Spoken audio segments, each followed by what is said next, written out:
Hey neighbor. Hey. I'm here today with Brian Vetter, Chief Growth Officer at Tessemae Salad Dressing, also the self-proclaimed best-looking brother There you go. from the family. You have an amazing story, an Annapolis High graduate. Tell us your story.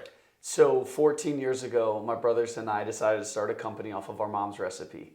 My older brother's neighbor broke into his house, stole the dressing, and we said if a man's going to steal another man's salad dressing, we should start a company. So we went to Whole Foods, asked them if they would help us. They said yes, but we had to do demos at this grand opening at the Annapolis Town Center. And we said, sure, great, we're from Annapolis. We went to Annapolis High, and we'll know everybody. And they said, okay, great, just go get your aprons and set up a demo. And we set a national sales record in our first week of business, and that record still stands today. At Whole Foods. At Whole Foods. In Annapolis. In Annapolis. That's unbelievable. How many stores are you in now? What is the scale of Tessemae? Yes, so we're in over 15,000 doors. We're the number one selling organic dressing in America. We have a 75 share of the category, and we're distributed in every state in the U.S. Which is totally unheard of, right? In retail category. Yeah. And one of the retailers named you Supplier of the Year last year, right? Yeah, so for Sam's Club, we won Supplier of the Year for actually all of their fresh food. That's incredible. Yeah. The thing that I love, and the reason why I asked you to be a guest, is so often you hear like, what's your why as a business owner? And you try to lead with your heart. You guys are absolutely 1,000% purpose driven. Yep. And your why is, you have a good saying. Yes, simplify food to amplify life. Right. And you're one of the most fit dudes I know. So you actually live this lifestyle. Yeah. You eat pure. You're raising 4 children. How do you keep them on a path of healthy eating and fitness? Tell us what you do on a busy day. Yeah, so for kids, it's actually really easy because you just say, do you want to feel good or do you want to feel bad? And they're like, I want to feel good.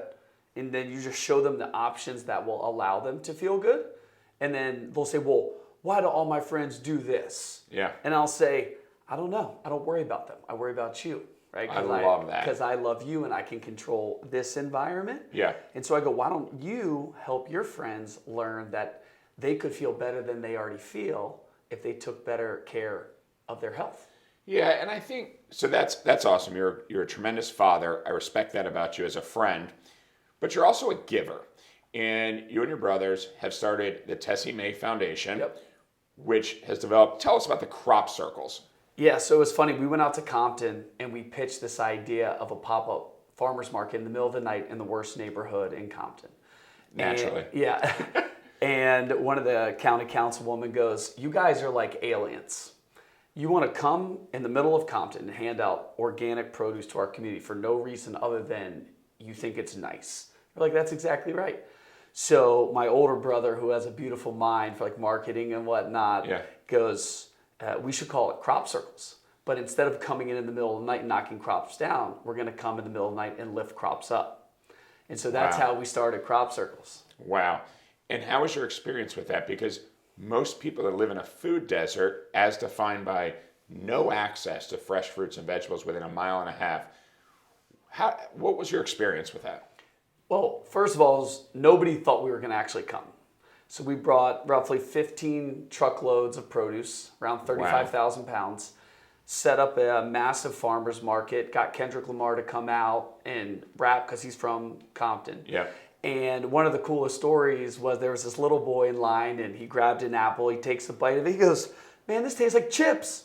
I was like, what? He's like, yeah, it's crunchy like chips. I was like, all apples taste like this. He's like, no, they don't.